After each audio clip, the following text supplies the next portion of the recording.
Good afternoon, so we're just coming to Lakeside now.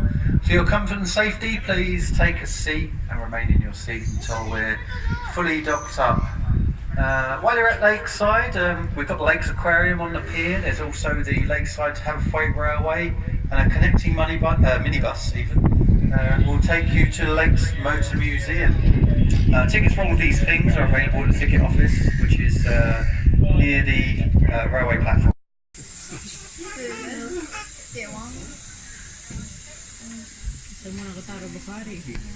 I get the steam to the shop.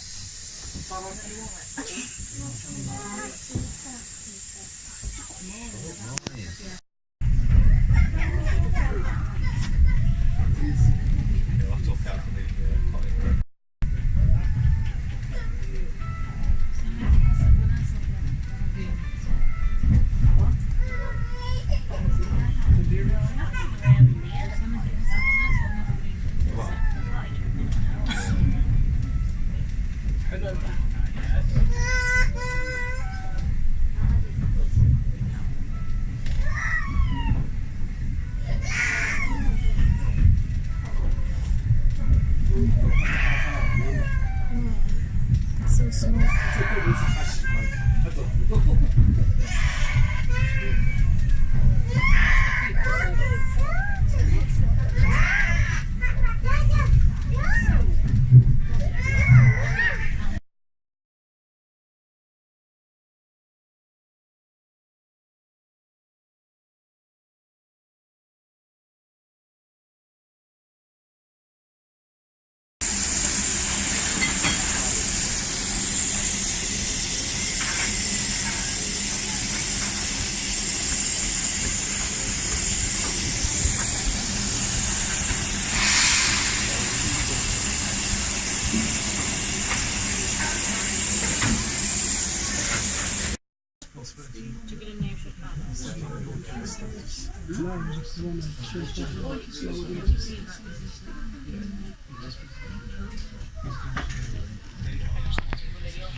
So how the steam engines work? No. As they go round. Winter stuff or something. Been turned over recently.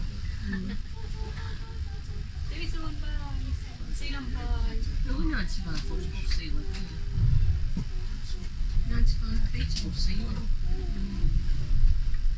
A lot more down than we were.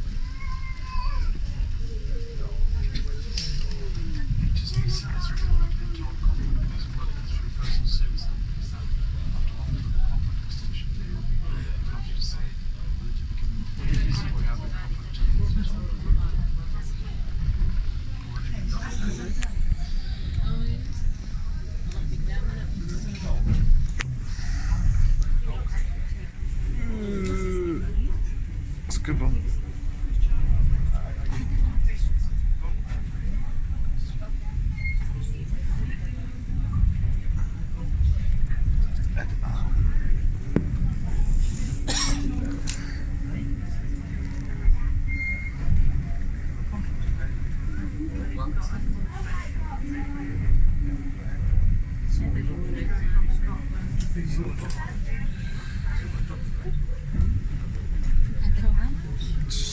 It's just showing the reflection.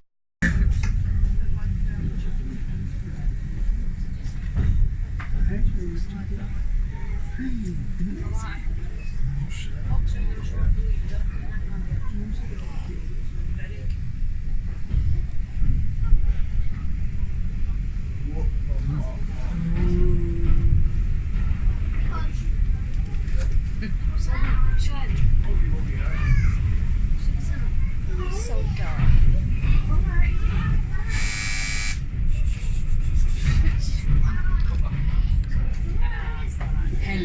Ladies and gentlemen, boys and girls, and a very warm welcome to Lakeside and Haverthwaite Railway today. We're all off to Lakeside, of course, and we'll be there in around 17 minutes from now. So ladies and gentlemen, boys and girls, you really are travelling down a very, very special former branch line that was once upon a time the holiday line of the North. It really was. For the Victorians and the Edwardians, this place was buzzing with holiday makers.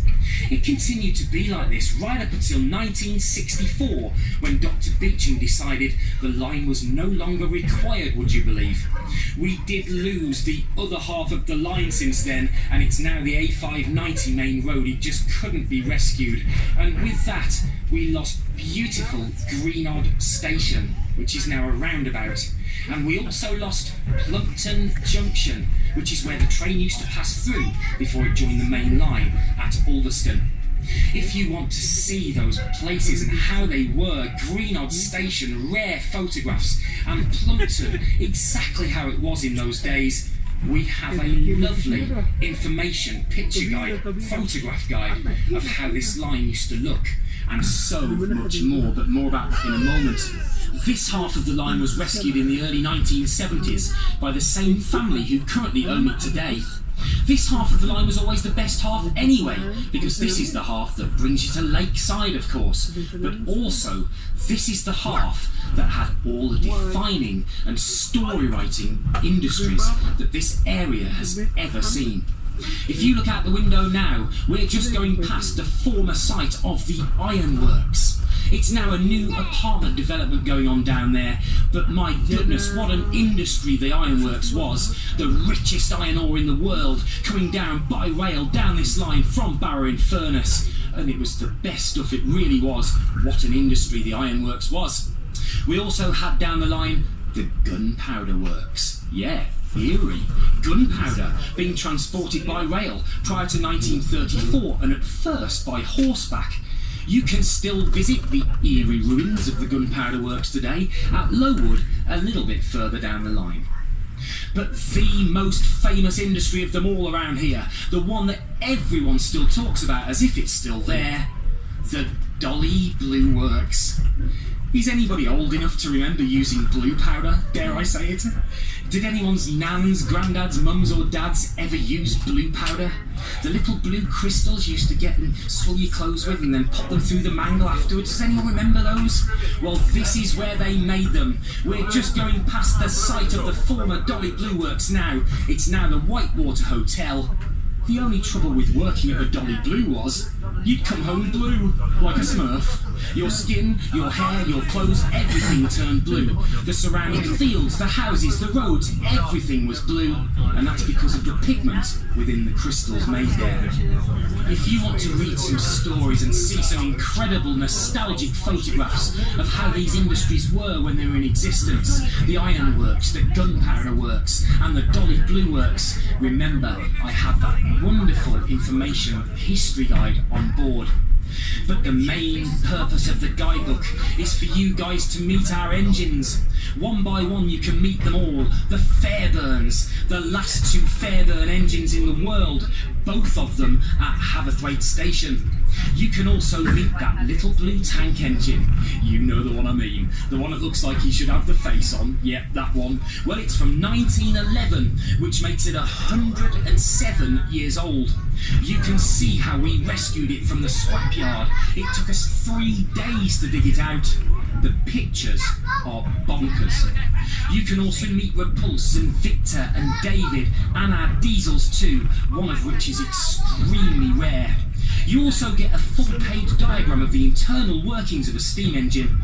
All this for £3.99. That's all they are. We're very proud of them and they are a lovely book to own. And you do get a rather strange fact about what was once transported down this very line. I'll come down with the guidebooks in just a moment, but we also have children's activity books aimed at 3 to 10-year-olds written by us at the railway. They're full of stickers, there's loads of activities to do, and they're £3.99 as well. So there's only one thing left to say, and that's thank you ever so much for joining us, and welcome to South Cumbria. Thank you.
Good afternoon folks, we'll shortly be arriving in Lakeside.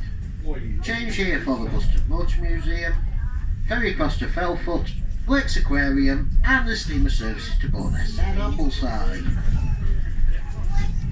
It's still possible to do a round trip on the steamers today, but if you wish to get the last train back you would not be able to get off.